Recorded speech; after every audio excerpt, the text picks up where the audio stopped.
Okay, there was a previous lecture when I lectured about Mexican independence.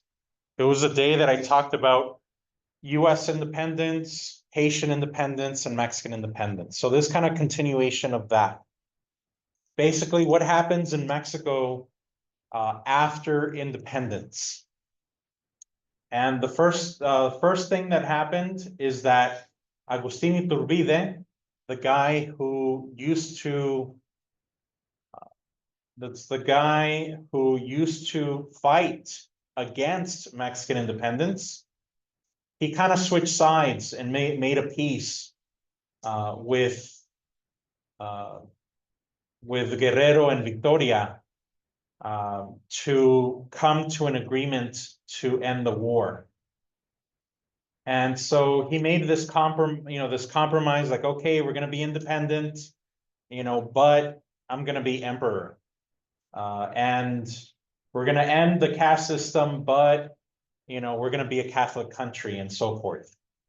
And so when Mexico first became independent, it had an emperor, kind of following the model of Europe. And they had this from 1821 to 1824. But then in 1824, they drafted a new constitution. And instead of following the European model, they decided they wanted to follow the example of the United States. So in 1824, Mexico drafts this constitution and officially becomes Estados Unidos Mexicanos, the United States of Mexico, or the United Mexican States. So Mexico has an emperor before they have their first president. Emperor 1821, first president 1824. That person was Victoria.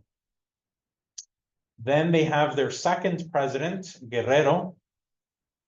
And again, Victoria and Guerrero were the two independence leaders fighting for independence that saw it to the end.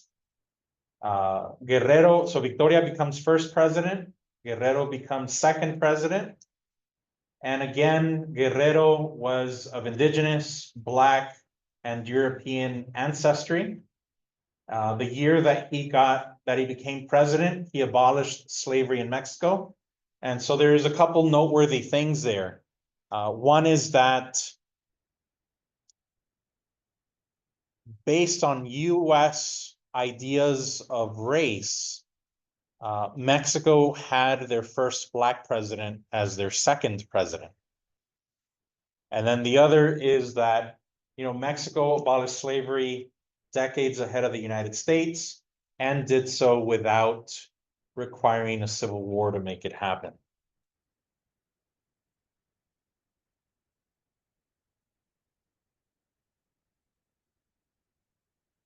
All right. Next important person to introduce you to is Antonio Lopez de Santa Anna. He was a general in the army, and in 1829, he became famous in Mexico, became a hero, because he helped Mexico win the Battle of Pueblo Viejo against against Spain.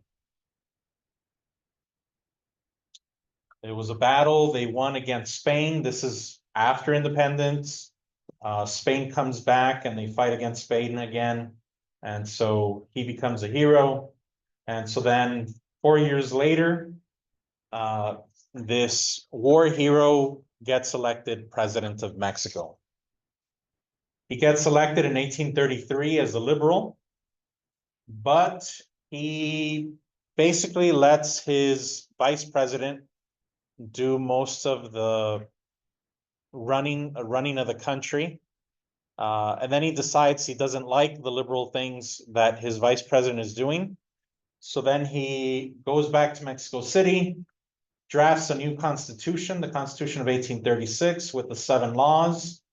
Here he takes a centralist conservative turn, which basically just gave more power to the president, more power to the national government, to the president and to the national or federal government, it means less power to the states, which put Mexico at odds with the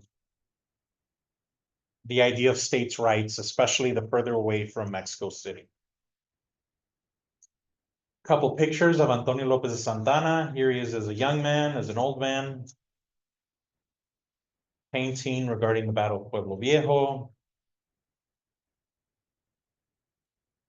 And in what was still part of Mexico, California, Texas, New Mexico, the people that lived in those areas developed regional identities that were stronger than their national identity.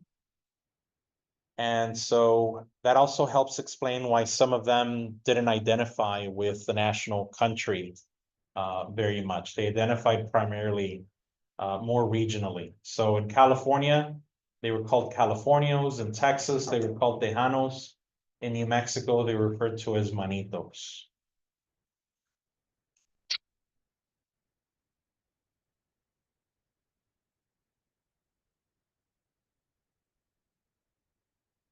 I'll let you know that.